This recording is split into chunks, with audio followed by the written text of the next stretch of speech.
그리하면 너희가 살 것이요 복이 너희에게 있을 것이며 너희가 차지한 땅에서 너희의 날이 길리라. 아멘. 여러분 평생 지금까지 설교 몇 번 들으셨습니까? 1년에 52주니까 주일만 하면 이제 한 50번 정도. 그리고 여러분들은 수요일까지 이제 나오시니까 적어도 100번 정도는 1년에 설교를 듣겠죠. 그리고 뭐 중간에 아니면 뭐 아무리 적어도 한 10년 들으면 한 1000번 정도 설교를 듣는 것입니다. 그럼 설교는 어떻게 들어야 되는지 배우셨습니까? 신학교에 가면 짧게 많이 시간 워낙 배워야 될 과목들이 워낙 많아서 이제 2학년 정도 되면 3학년 중에 2학년 정도 되면 이제 설교의 기초 그리고 그 다음에 설교의 실제를 아주 짧게 배웁니다. 이제 한 학점, 뭐 3학점 그렇게 배우는데 시중에 나가서 그래서 많이 읽어야 되는 책 중에 설교를 어떻게 작성할 것인가, 설교를 어떻게 이제 잘 전할 것인가, 그리고 해석할 것인가에 대한 책들을 많이 읽어야 되죠. 그런데 우리는 대부분의 저를 포함해서 우리 모두는 설교를 많이 들어야 되는데 설교는 어떻게 들어야 되는가에 대해서는 거의 우리가 배우지 못하고 그렇게 살아온 것 같습니다. 근데 오늘 하나님께서 오늘 하나님의 말씀인 설교를 어떻게 들어야 되는가를 이제 잘 알려주는 그런 본문 중에 하나입니다. 그럼 이제 올해는 코로나에서 뭐 졸업식, 입학식 그런 것이 다 이제 거의 생략이 되고 했죠. 졸업식이나 입학식 같은 데 가서 제일 지루한 순간이 언젠가요? 교장 선생님 훈화. 그러면 이제 그때서부터 제대로 듣는 사람은 없죠. 그죠? 교장 선생님 나오셔서 훈화하고 잘 안 들을 거라 생각해서 잘 하시는, 일부러 잘 작성하시는지는 모르겠는데 근데 요새는 졸업식도 많이 바뀌어서 그런 거 잘 안 하더라고요. 그렇게 많이 안 하고 교장 선생님이 애들이 얼마 안 되니까 한 명씩 졸업장 나눠주면서 뭐 포옹도 하고 막 그런 것 같아요. 졸업식에 졸업가 노래 안 부르고 유행가 부르고 막 그래요. 많이 바뀌었는데 그런 것에 의례적인 그런 수순이 들어가는데 그때 이제 어떤 말씀 같은 것들이 이제 말을 전하는 그런 시간들이 있을 때 우리는 그것에 대해서 거의 귀를 기울이지 않는 모습들 봅니다. 그 설교 종교적인 어떤 그런 발언들에 대해서도 우리가 무시하는 그 부정적인 일들이 있죠. 그래서 누군가 저한테는 그렇게 하시지는 않는데 어쨌든 여러분들도 뭐 이렇게 얘기하면 지금 설교 아니야? 막 그렇게 저한테 그러진 않으세요. 저한테 그러진 않죠. 설교하냐고.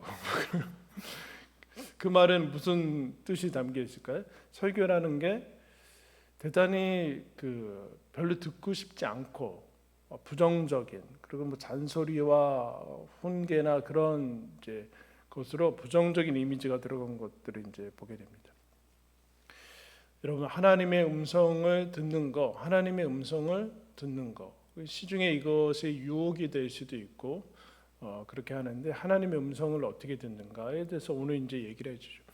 하나님께서 친히 불 가운데 구름 가운데 어둠 속에서 나타나셔서 하나님의 말씀 음성만 형상을 나타내 하나님의 형상이 없으시니까 형상을 드러내지 않고 말씀으로 하셨는데 그 반응이 어땠는가 이제 나왔죠. 저번에도 나왔는데 이스라엘 백성이 첫 번째 십계명을 듣고 우리 도저히 죽을 것 같아서 못 듣겠다. 우리가 하나님의 음성을 직접 들었는데 우리 이거 정말 뭐 두렵고 떨리고 그래서 하나님의 음성을 직접 사실 하나님이 사람들한테 지금 이스라엘 백성한테 얘기했다는 것은 이스라엘이 알아들을 수 있는 인간의 말로 전했다는 거죠. 그죠? 인간의 말로 하나님이 전하셨는데 그럼에도 그 위엄과 그 하나님의 음성을 듣는 것이 너무나 그 중압감과 엄격함에 눌려서 이제 그들이 요청하죠. 모세한테 요청합니다. 뭐라고 요청을 하는가? 당신이 당신이 나한테 우리들한테 다 듣고 우리들한테 전하십시오. 그렇게 27절에 이렇게 얘기하죠. 당신은 가까이 나가서 우리 하나님 여호와께서 하시는 말씀을 뭐요? 다 듣고 우리 하나님 여호와께서 당신에게 이르시는 것을 뭐라 그래요? 다 우리한테 전하십시오. 우리가 듣고 행하겠습니다. 왜 이런 하나님의 음성을 직접 듣는 그것을 왜 포기를 했을까? 포기한 것은 아니고 어쨌든 이들의 마음이 모세 당신이 하나님의 말씀을 잘 듣고 우리들한테 전하면 그대로 하나님의 말씀을 알고 그대로 행하겠습니다라는 아주 좋은 마음으로 그렇게 해서 하나님이 이 마음을 받으십니다. 좋다, 좋다. 그들의 말이 옳다 하면서 이때서부터 하나님께서 이제 모세를 세워서 하나님의 음성을 이제 대언하는 그런 역할을 이제 하게 됩니다. 하나님의 그래서 설교를 여러분 하나님의 말씀을 대언하는 것, 하나님이 직접 와서 하시지 않으시고 한 사람들을 세워서 하나님의 말씀을 대신 전하게 하는 마치 대변인과 같은 하나님 나라의 대변인과 같은 그런 일들을 이제 하게 됩니다. 그때 그것을 좋다. 너희들이 하는 얘기, 이 백성이 하는 얘기 참 좋다. 그런데 하나님이 이런 얘기를 하시죠. 옳도다. 그들의 말이 옳도다라고 하시는데 29절에 우리 다 같이 한번 읽겠습니다. 시작. 다만 그들이 항상 이 같은 마음을 품어 나를 경외하며 내 모든 명령을 지켜서 그들과 그 자손이 영원히 복받기를 원하노라. 좋다. 모세한테 내가 전해서 모세가 전하는 거로 하겠다. 그러나 좋다. 그런데 뭐라고 하는가? 하나님이 어떻게 하나님의 말씀을 듣는가에 대해서 이 한 절에 요약을 해주고 있어요. 지금과 같이 항상 이 같은 마음을 품어서 하나님을 경외하고 그렇게. 첫 번째 하나님의 말씀 설교를 어떻게 듣는가? 따라했습니다. 경외하는 마음으로. 그럼 경외하는 마음이 어떤 걸까요? 여기서 제일 쉬운 것은 설교가 하나님의 말씀이라고 받아야 된다. 하나님의 말씀. 그러니까 지금 여기서는 모세가 어느 날 얘기한다고 해서 모세의 말로 들으면 안 되고 하나님의 말씀을 대언하는 거로 하나님의 말씀과 동급으로 들어야 된다라는 거. 그리고 이 전달되는 모든 말씀이 하나님의 말씀이다라고 이제 얘기해요. 이제 이것에 좀 어려운 점들이 있죠. 즉 그 모세가 전하는데 어디에 집중해야 돼요? 모세가 전하는 내용에 집중을 해야 됩니다. 내용에 집중을 해야 되는데 이게 쉬우면서도 어렵습니다. 당연히 모세의 말이 아니고 모세가 전하는 말에만 집중하게 되는데 이렇게 쉽지 않은 것을 보게 돼요. 즉 모세는 하나님이 아닌데 통로로 쓰임을 받고 있고 통로고, 근데 그 내용은 모세의 말이 아니라 하나님의 말씀이에요. 통로와 내용을 구분을 해야 되는데 이게 우리가 잘 구분을 하기가 좀 어렵고 잘 하기 싫어하는 그런 유혹들이 이런 빠져듭니다. 다음 주에 우리 교회 사도 바울이 오면은 여러분 우리 교회 얼마나 올까요? 그 사도 바울이 실제로 사역했을 때는 늘 공격하는 게 거짓 사도라는 것입니다. 사도 바울이 세운 교회에도, 사도 바울이 복음을 전해서 생겨난 교회에도 사도 바울을 공격하고 진짜인가? 거짓 사도인가 보다 이렇게 나왔으니까 얼마나 여러분 답답하겠어요. 그때 이제 거짓 사도들이 주로 들고 나오는 것들이 사도 바울이 전한 복음도 훼손을 시키는 그런 이단들과 거짓 이제 나오는데 이 내용을 공격하던가 내용을 공격하다가 안 되면은 뭘 하는가? 통로를 공격하게 되십니다. 통로가 가짜다. 이렇게 되죠. 그래서 고린도 후서 같은 경우는 특별히 이 거짓 사도의 자기에 대한 그 반론을 쭉 이렇게 적어 놓는데 거기에 이제 복음뿐만 아니라 어떻게 우리가 쉽게 통로에 대해서 속고 있는가에 대해서 잘 설명해 주는데 고린도후서에서 그래서 이렇게 얘기합니다. 2절에 고린도후서 2장 17절에 이렇게 얘기합니다. 우리는 수많은 사람들처럼 하나님의 말씀을 혼잡하게 하지 아니하고 곧 순전함으로 하나님께 받은 것 같이 하나님 앞에서와 그리스도 안에서 말하노라. 그러니까 자기는 하나님의 말씀을 받은 것 같이 순전함으로 그대로 통로만 돼서 그대로 전하려고 하는데 혼잡하게 하지 아니한다 이렇게 얘기합니다. 그런데 거짓 사도들은 이게 혼잡하게 한다는 거죠. 왜 그럴까요? 사람의 환심을 얻고 멋지게 보이고 뛰어나게 보이고 그렇게 하고 싶어서. 시중에 오늘날도 그렇지만 늘 유혹은 이 성경보다 더 멋진 설교를 하고 싶은 거예요. 성경이 남아야 되는 거거든요. 성경과 하나님의 말씀이 남아야 되는데 그렇지 않고 예수 그리스도와 하나님 그런 건 다 사라지고 전달하는 모세 그 사람만 통로만 남으면 그게 거짓 사실 설교 잘못한 거죠. 근데 바울은 그렇게 하지 않았는데 이 거짓 선지자들이 언제나 인기와 그런 것들을 얻었습니다. 그러나 우리는 하나님의 말씀을 받아서 그대로 전하고 혼잡하게 하지 아니한다. 그 얘기를 이제 하게 돼. 내용을 지켰다는 거죠. 내용을 지켰다는. 근데 여러분 왜 내용을 지키지 못할까요? 이 사람들의 반응이 시큰둥한 거예요. 하나님의 말씀이 꼭 인간의 구미에 맞지는 않잖아요.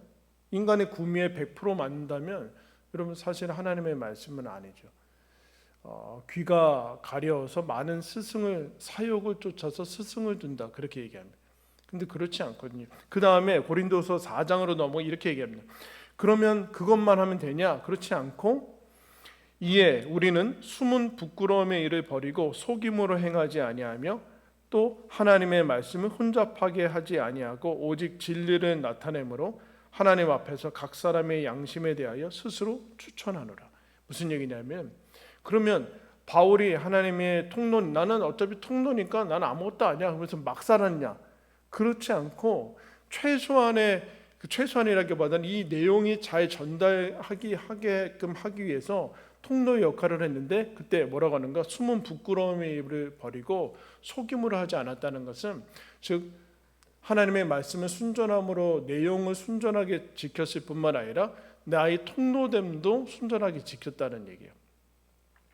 그래서 통로로 넘어가지 않고 통로의 역할을 했다는 건데 무슨 얘기냐면은 하나님의 말씀이 잘 전달되고 남도록 자기가 방해도 되지 않고 또 그렇다고 해서 또 도움이 안 되는 역할 그렇게 하진 않았다는 거죠. 그렇게 하지 않았는데 그래서 뭘 이제 추구했는가? 하나님의 말씀을 이제 분명히 바울이 얘기하는 것이고 모세가 얘기하는 거지만 듣는 사람들이 하나님의 말씀으로 받기를 원하는 그런 마음으로 했다는 거죠. 그래서 여러분 바울이 복음을 전했던 데살로니가 전서에서 이렇게 칭찬합니다. 우리가 하나님께 끊임없이 감사함은 너희가 우리에게 들은 바 하나님의 말씀을 받을 때 사람의 말로 받지 아니하고 하나님의 말씀으로 받으니 진실로 그러하도다. 이 말씀이 너희 또한 너희 믿는 자 가운데서 역사하느니라.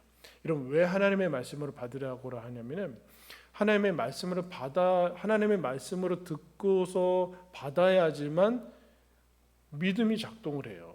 그럴 때만이 역사가 되는 거죠.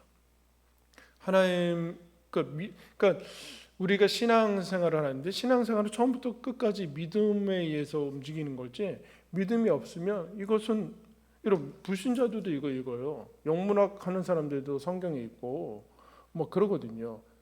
타종교 사람들도 읽고. 근데 여러분 거기에 무슨 어떤 것들이 글자고 뭐 문학적으로 그게 되지 않죠. 믿음을 가지고 하나님의 말씀으로 읽을 때만이 이게 하나님의 말씀으로 역사가 되는 것이다라고 얘기를 합니다. 그러니까 제일 이제 비슷한 그런 이제 예는 이제 여러분 사극 같은데 보면 우리는 실제로 잘 그렇지 않아요. 사극 같은데 보면 어떤 사람이 말 타고 와서 확 내린 다음에 이 확 펴서 어명이요 그러면 어떻게 해요? 그 전달하는 사람이 말 타고 오고 허름하게 생기고 임금이 아니라고 해서 와 그래요? 그렇지 않죠. 어명이요 그러면 그런 순간 다 엎드리잖아요. 다 엎드려서 그 임금의 명을 여러분 받습니다. 그대로 뭐 하라는 대로 하는 거죠. 그 자세를 기억을 해야 된다. 그 자세를 기억을 해야 된다. 그러니까 설교를 하나님의 말씀을 듣는 그 자세, 그거는 그러니까 우리가 지금 그와 같은 자세로 서 있어야 돼. 서 있고 해야 된다. 그런데 이제 이게 아까도 그랬지만 횟수도 그렇고 뭐 인간이 이게 만약에 1년에 한 번 여러분 아니 1년에 한 번 진짜 1년에 한 번 어쩌다 될까 말까 하다가 1년에 한 번 딱 하나님의 설교가 들린다. 그러면 아마 여러분 마음가짐이 달라질 수 있을 것 같아요. 그런데 그렇지 않고 하나님께서 하나님의 말씀을 계속해서 들려주는 그 말씀의 첫 번째 하나님의 설교를 듣는 그 방법은 이것이 하나님의 말씀이다. 분명히 우리 모국어로 들리고 어떤 통로를 세워서 하고 있지만 하나님의 말씀이다. 그러면 그 목사님들이 제가 지금 설교하는데 여러분 제가 분명히 설교했잖아요. 지금 한 5분 했나요? 한 10분 했나? 이거 다 기억하는 사람. 듣기 평가 어떻게 해요? 분명히 우리는 자꾸 속는 것 같아요. 대화를 할 때 그 작동하는 그 어떤 인간의 그 능력이 기억이라고 생각하는 것 같아요. 그렇지 않아요. 그럼 분명히 여러분 알아들었고 지금 알아듣고 있죠? 그런데도 기억은 하지 못해요. 기억이 작동하는 게 아니라 영혼을 통과해 나가면서 하나님이 일하시는 그것들을 대화할 때도 분명히 대화한 내용들을 기억하지는 못하거든요. 그대로 따라하지는 못해요. 그런데 대화하고 나면 뿌듯하기도 하고 아니면 화가 나기도 하고 그렇잖아요. 마찬가지로 이 하나님의 말씀을 들을 때 믿음으로 하나님의 말씀을 받을 때 하나님이 성령을 통해서 역사하시고 치유하시고 때로는 찔리게 하시고 길을 지도하시고 하는 것들이 기억을 통해서 일어나는 것이 아니다라는. 그럼 무슨 얘기하는가? 제가 그럼 처음부터 끝까지 지금 30분 동안 얘기했는데 제가 혼이 나가가지고 설교 때마다 완전히 무당이나 그런 사람처럼 제 혼이 나가가지고 지금부터 하나님의 말 꼭 흉내낼 필요는 없는데 그래서 혀가 꼬이고 막 따다다 한다고 착각을 하는 거예요 자꾸. 그렇지 않다나. 그 설교라는 것은 그러면 왜 설교가 모세 때는 뭐 이런 필요 없겠죠. 모세 때는 필요 없겠지만 모세 이후에 이 십계명은 유대인들한테 계속해서 여러분 소개가 되고 지금 이것도 이 신명기 말씀도 무려 40년 그 말씀을 받은 지 40년의 차이가 있다라는 것을 얘기하지 않습니까? 그래서 지난주에 살펴봤지만 신명기에서 십계명의 안식일 계명에서는 창조가 출애굽의 기사로 바뀌었다고 얘기를 했어요.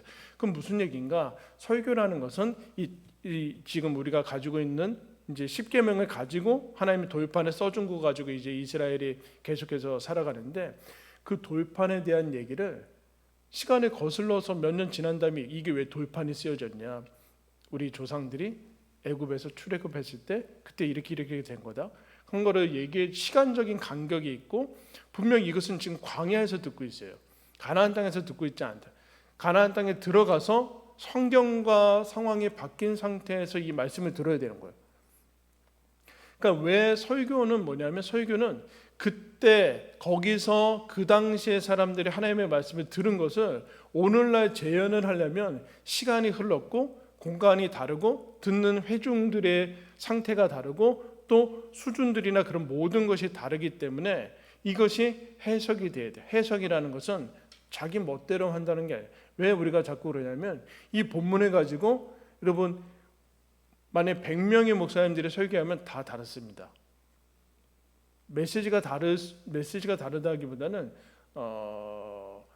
메시지는 비슷할 수 있는데 뭐 다르게 할 수도 있겠죠. 그러나 그 여러 가지 예화도 다르고 적용하는 것도 다르고 강조점도 조금 더 다를 수 있어요. 주요 메시지는 같을 수 있는데 그 얘기는 지금 전하는 회중이 다르고 시점이 다르고 만약 코로나 상황에서 이거 다 다르기 때문에 해석이 들어가기 때문에 그렇죠. 그러나 제일 중요한 해석 설교에서 중요한 것은 그때 그 말씀이 지금 우리가 들었던 그 당시에 그 사람들이 들었던 말씀을 그대로 들을 수 있도록 어려운 얘기로 텍스트와 컨텍스트가 있죠. 쉽게 얘기하면 특강이에요, 특강. 오늘 특강비 다 내고 하세요.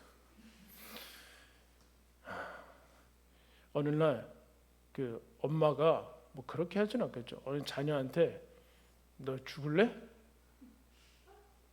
이렇게 하진 않죠. 하나? 요새 말 안 들으니까 죽는다. 그럼 이거 진짜 죽인다는 거, 킬을 한다는 거예요, 진짜? 이거 아니죠. 근데 그 내용만 딱 떼놓으면 이건 죽인다는 거다. 사람 신고해야 된다.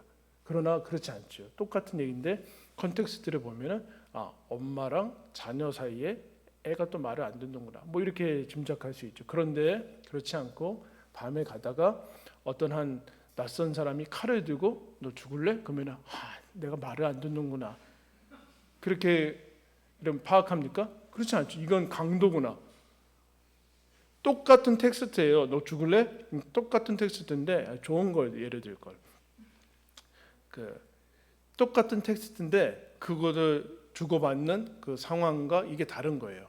그럼 전혀 다른 얘기가 되죠. 그래서 텍스트만 가지고 온다고 해서 하나님의 말씀이 되진 않아요. 그래서 구약 성경을 그대로 가져가서 돼지 먹지 말라고 그랬잖아. 이러면 하나님의 말씀 되지 않아요, 여러분. 네? 하나님의 말씀이 그건 구약 시대 때 있지. 그럼 그래 버리면은 또 이게인데 복잡한 것들이 얽혀 있어요. 복잡한 것들이 얽혀 있어서 이 해석을 잘 해내야 되는, 거기서 결국에는 어려운 점들이 생기고 이단도 생기고 하는 것들인데, 그 해석이 그러나 없으면 그냥 우리는 그런 거 다 필요 없다, 그대로 받는다. 그러면 하나님의 말씀이 될 겁니까? 그렇지 않죠. 구약 성경에 이런 수많은 것들을 어떻게 해석하려고 그래요? 신약으로 넘어와도 마찬가지고. 그런데 해석이 반드시 필요하다. 그런 구체적인 것은 뭐냐 하면은 하나님의 말씀을 어떻게 받아야 되는가 한번 따라하십니다. 간절한 마음으로. 첫 번째 뭐라고 그랬어요? 경외하는 마음으로. 두 번째 간절한 마음으로라는 것은 하나님의 말씀으로 봤는데 하나님의 말씀이다라고 믿음으로 봤는데, 그것의 다른 표현은 간절한 마음이라는 것은 이게 하나님의 말씀이 나에게 주어진 길이요 진리요 생명이다. 길이요 진리요 생명이다. 즉 다른 음성은 없다는 거예요. 자꾸 우리가 이거 말고도 다른 통로가 있고 다른 길과 진리가 있고라고 생각하니까 여기 와서 무슨 들을 필요가 뭐가 있어요. 저기 진리가 아니고 아무 생각, 뭐 그냥 들으면 좋은 거야. 뭐 감동이 있고 마음이 편해지고 그런 거면 들을 이유가 없는데, 이것이 하나님의 말씀 내 발의 등이요 길의 빛입니다라고 받아들이면 간절해질 수 있죠. 간절할 수 있는 거죠. 간절할 수 있는. 다른 통로가 없는 거예요. 근데 이제 홍수같이 넘쳐나는 그런 세상에 살고 있으니까 간절하지 않을 수 있는데, 그러나 여러분 그거는 핑계예요. 우리가 언제 어디서나 유튜브를 들을 수 있고 기독교 방송을 있고 책을 읽을 수 있지만, 여러분 근데 하나님이 그렇게 막 하시지는 않으세요. 우리가 여러분들이 1년에 한 1000번 100번 정도 설교를 듣는다고 해서 오늘 하루 내가 일주일 동안 100편의 설교를 듣겠다, 그렇다고 해서 그렇게 신앙이 갑자기 훅 성장하지는 않아요. 사도행전 17장에 이렇게 얘기합니다. 베레아에 있는 사람들은 데살로니가에 있는 사람들보다 더 너그러워서 간절한 마음으로 말씀을 받고 이것이 그러한가 날마다 성경을 상고했다. 그럼 간절한 마음으로 받는 것은 아무 생각 없이 받는다는 게 아니에요. 아무 생각 없이 받으라는 얘기가 아니죠. 간절한 마음으로 받되 정말 이 말씀이 진짠가 아닌가를 하는 것이 곱씹어보고 묵상하고 그것은 내 것으로 하나님의 말씀을 받는다. 하나님의 말씀을, 이거 말고는, 이게 진리니까 이거 말고는 없어요, 여러분. 이거 말고는 여기에 집중하고 이것은 내가 내 것으로 만들어내야 된다. 우리는 끊임없이 계속해서 움직이는 것 같아요. 여기에 하나님의 말씀을 받으면 이거를 내 삶에 적용하고 열매 맺고 그 다음에 이제 움직이고 그래야 되는데, 그렇지 않고 계속해서 옮겨다니고 뭐 하나에 계속 유행 따라다니면서 하나님의 말씀이 열매를 맺지 못하는 그런 상황들이 해석해서 하나님의 말씀, 해석한 말씀은 하나님의 말씀이다라고 이제 얘기를 해야 돼. 그런데 아까 얘기했듯이 그럼 처음부터 끝까지 다 하나님의 말씀이냐? 그 얘기 아니에요. 메시지를 받으라는 메시지를. 중간중간에 예화가 있는데 예화가 있으면은 거기에 꽂혀가지고 그러면 곤란하다.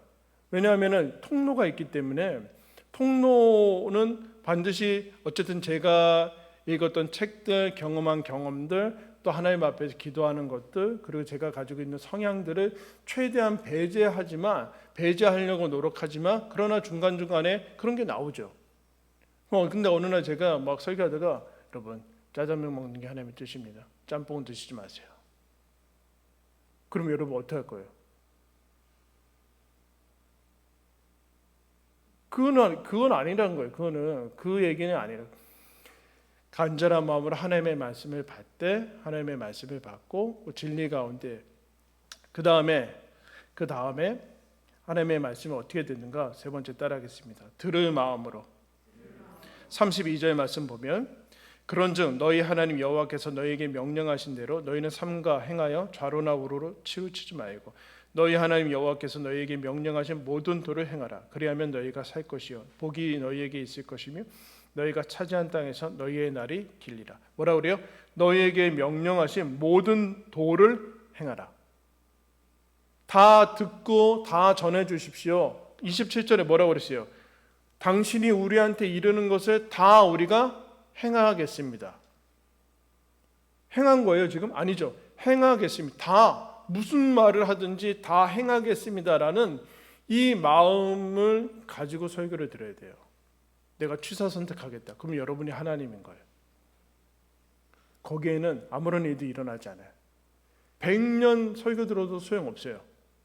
하나님의 말씀이 선포되어서 그대로 하나님의 어명이라고 들어서 받아서 순종해야 되는데 그럴 마음이 없이 듣고 봐서 이러면은 들을 마음이 없을 때 설교는 들리지 않아요. 하나님의 말씀은 들리지 않아요.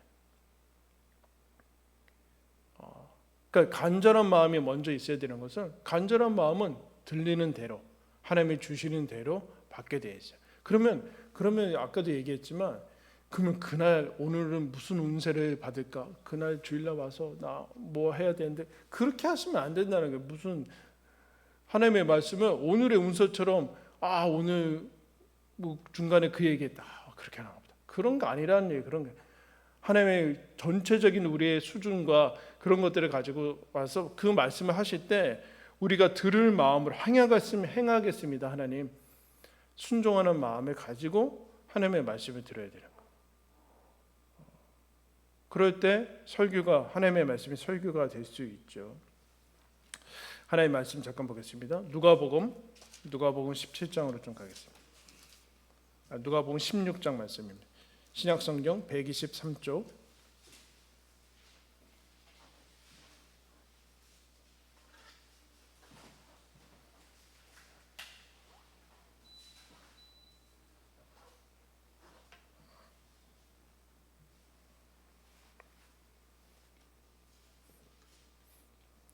누가복음 16장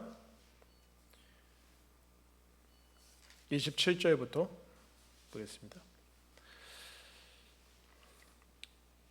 이르되 그러면 아버지여 구하노니 나사로를 내 아버지의 집에 보내소서. 내 형제 5이 있으니 그들에게 증언하게 하여 그들로 이 고통받는 곳에 오지 않게 하소서. 아브라함이 이르되 그들에게 모세와 선지자들이 있으니 그들에게 들을지리라.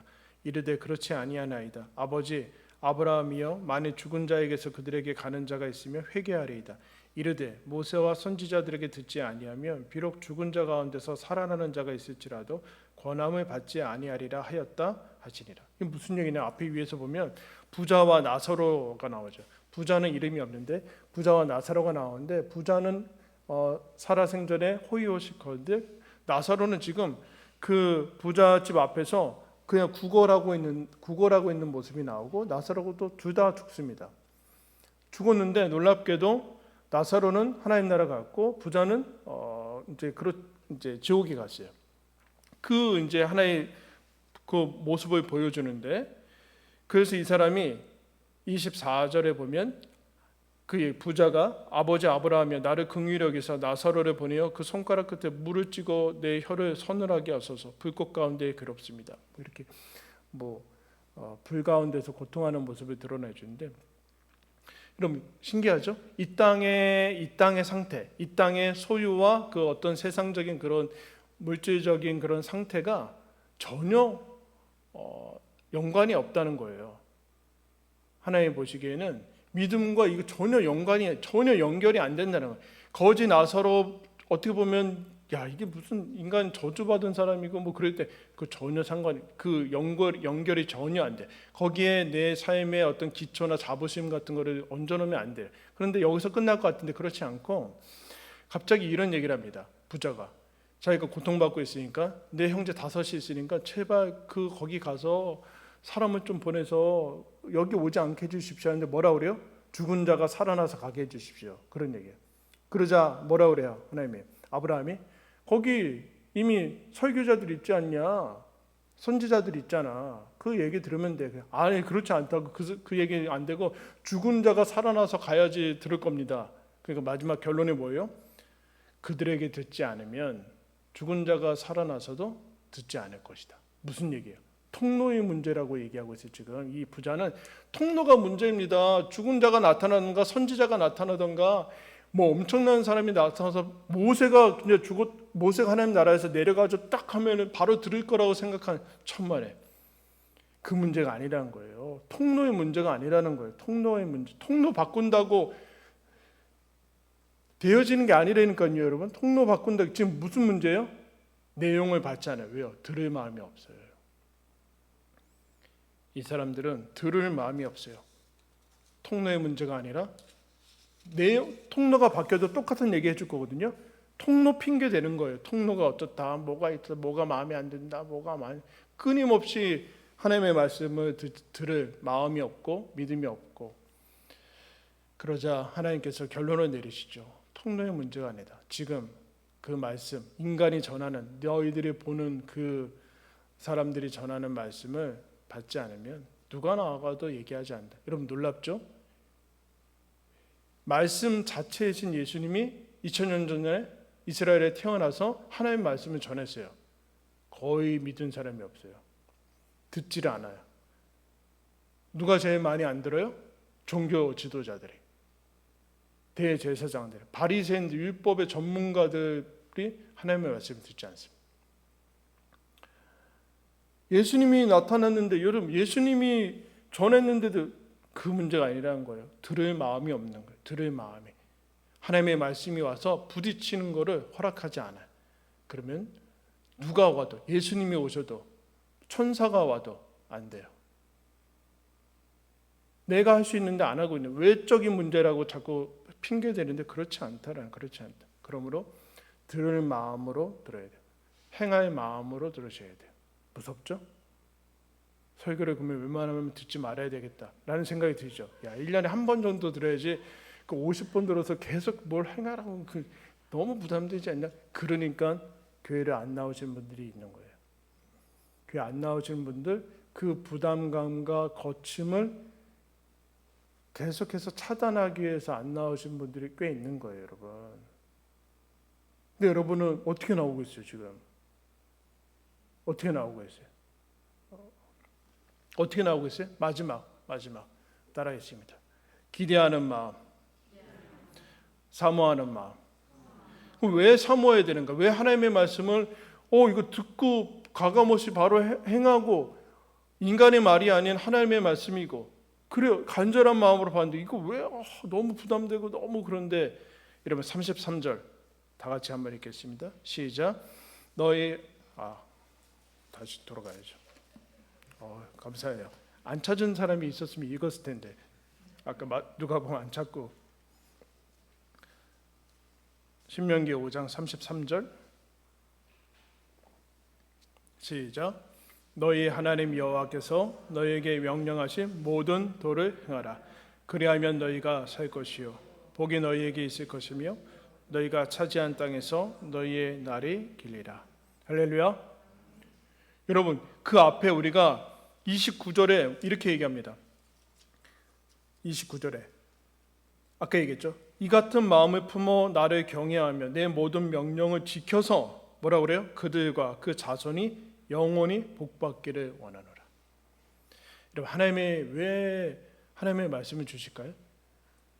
직접 듣기 어려우니까 모세 세워서 왜 선지자들 세워서 어떤 사람들을 세워서 하나님의 말씀 전하라고 할까요? 너희도 복받아라.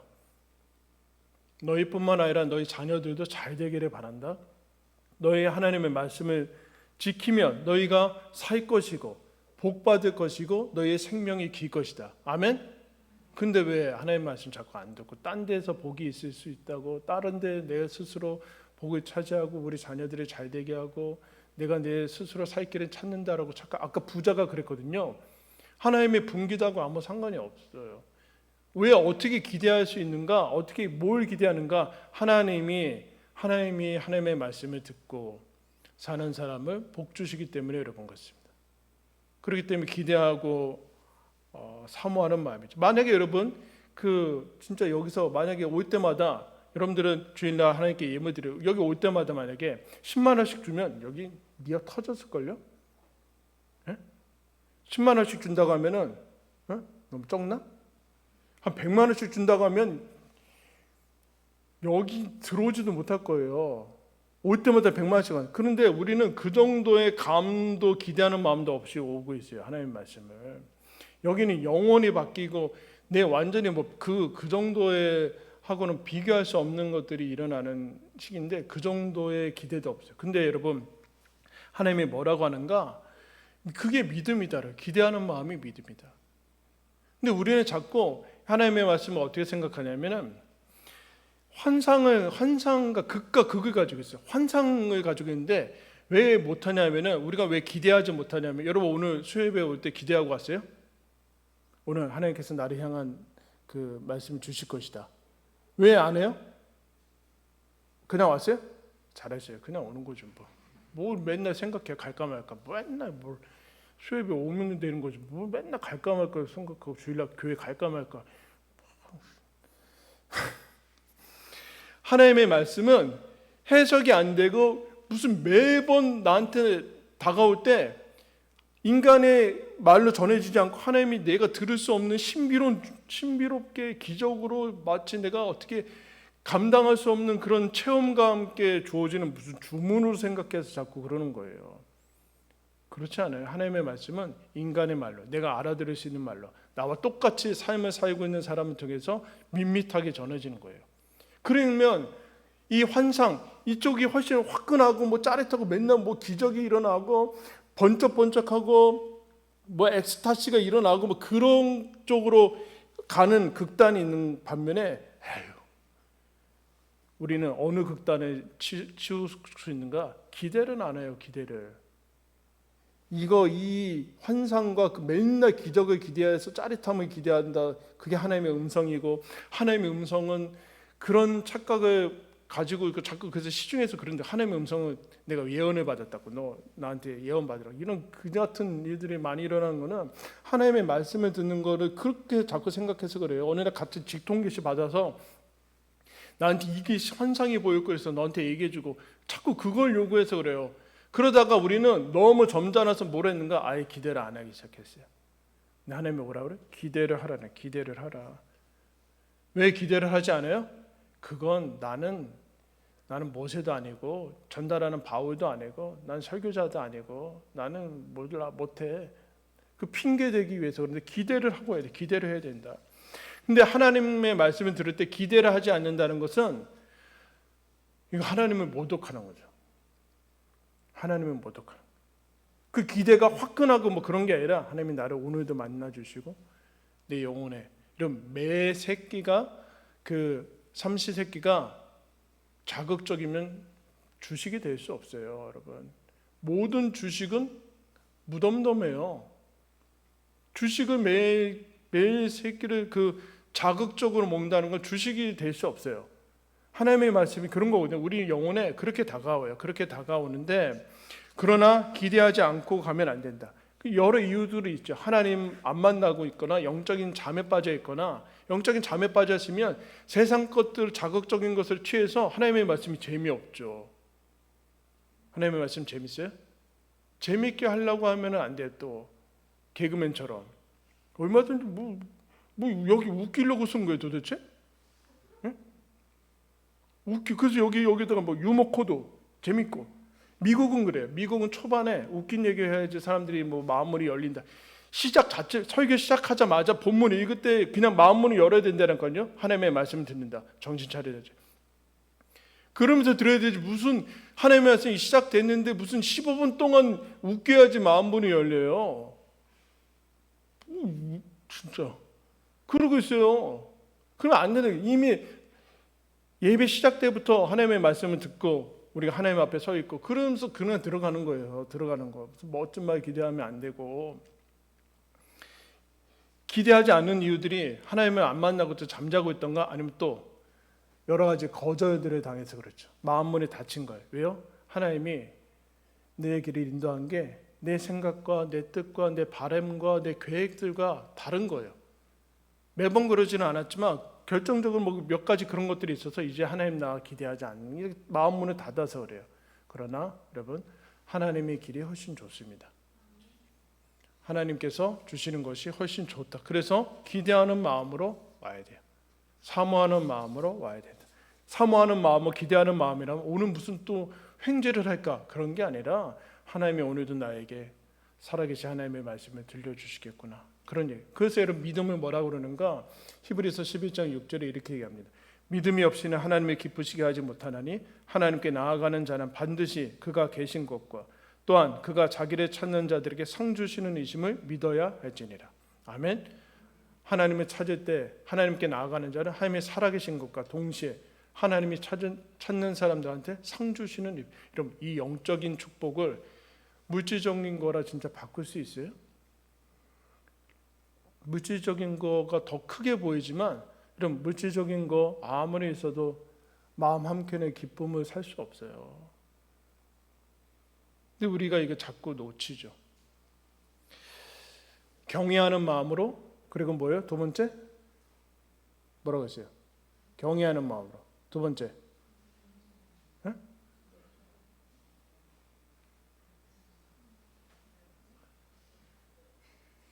세 번째? 들을 마음으로. 두 번째, 간절한 마음으로. 네, 세 번째가 들을 마음으로. 네 번째, 기대하는 마음으로. 여러분, 이게 한꺼번에 되려면 어떻게 될까요? 이 모든 상황, 모든 내 영적인 상태, 상황을 다 사로잡아서 이와 같은 거로 되려면 어떻게 해야 될까요? 못 따라했습니다. 예배. 하나님의 말씀은 예배적인 상황에서 듣는 거예요. 우리 공예배, 그리고 내가 예배적인 마음과 상태에서 듣는 거예요. 텔레비 보듯이 그렇게 들으면 하나님의 음성은 들리지 않아요. 오락 TV처럼 그렇게 듣는 거 아니에요. 성경적인 지식과 이해를 넓기 위해서 그럴 때가 있죠. 즉 예배적인 상황에서 예배적인 마음으로, 자세로 들을 때 그게 가장 하나님의 말씀을, 설교를 듣는 법. 그래서 우리는 설교 때, 예배 때 설교를 하는 거예요. 예배 때 설교를 하고 설교를 여러분 듣습니다. 여러분, 하나님께서 우리들한테 이 평생의 말씀을, 죽을 때까지 듣는 이 말씀을 듣고서 이렇게 얘기를 하기 원하세요. 우리 29절 말씀 읽고 말씀 마치겠습니다. 시작. 다만 그들이 항상 이 같은 마음을 품어 나를 경외하며 내 모든 명령을 지켜 그들과 그 자손이 영원히 복 받기를 원하노라. 아멘. 여러분, 매 설교 때마다 하나님의 말씀, 설교 잘 듣는 성도가 되어서 이 말씀의 은혜를, 또 영광을 누리시는 우리 모든 메시지교회 성도님 되시기를 예수님의 이름 축원합니다. 우리 찬양하며